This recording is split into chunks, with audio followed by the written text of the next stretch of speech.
In our previous video, we talked about memory hierarchy and the different types of memory available in our computers.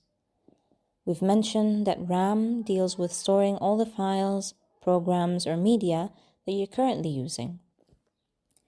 Whatever you have open will be loaded into RAM for you to be able to work on it. However, RAM storage is very limited, so when too many apps or processes are running, your computer slows down. One of the ways a computer is designed to counter this problem is virtual memory. Virtual memory is a backup system that helps your computer keep running when RAM runs out of space. Once that happens, your operating system automatically moves some of its workload to virtual memory. Virtual memory stores this data temporarily, keeping it available for when you need it again.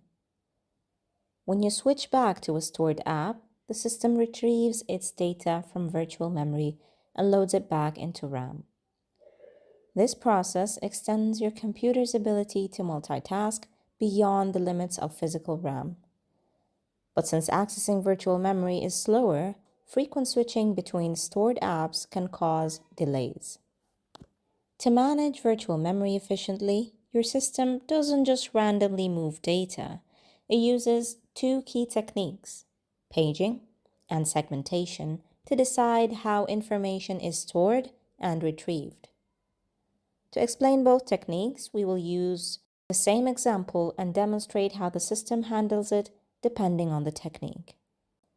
Imagine you're working on a 200-page document in a word processor like Microsoft Word.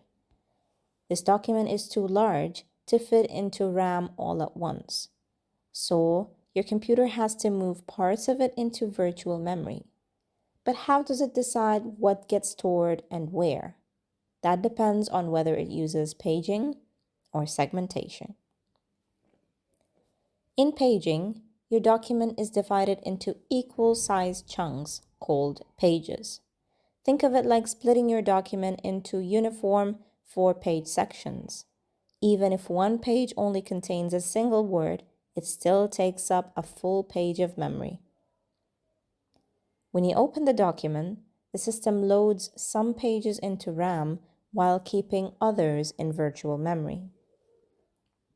If you scroll down to a section that isn't in RAM, your system quickly fetches the required pages from virtual memory and loads them into RAM.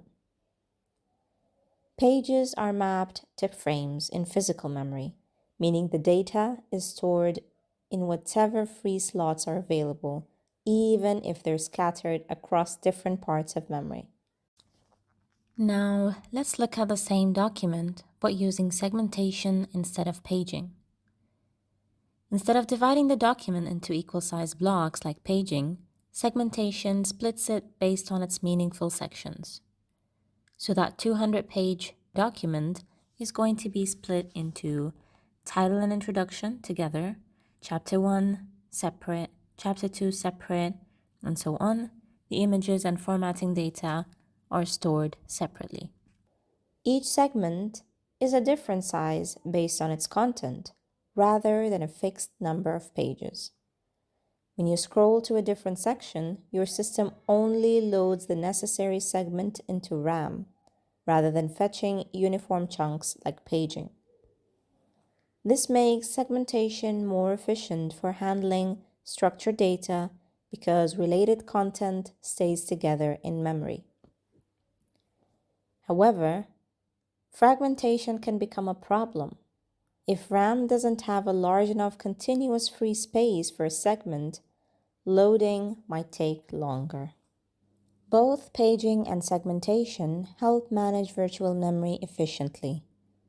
But when your computer relies too much on virtual memory, performance slows down, where the system is constantly moving data between RAM and virtual memory instead of running applications. This is why switching back to an app that was stored in virtual memory always feels sluggish. Your system has to retrieve the data from the hard drive before you can use it again. If your computer is constantly slowing down because of virtual memory usage, here's what you can do. Close unused programs. Fewer open apps means less RAM usage. Upgrade your RAM. More RAM means your system relies less on virtual memory. Adjust virtual memory settings. You can manually set how much virtual memory your system uses for better performance. This is how virtual memory works. It helps keep your computer running when RAM is full, but relying on it too much can cause serious slowdowns. If this video helped, don't forget to like, share, and subscribe for more easy tech explanations.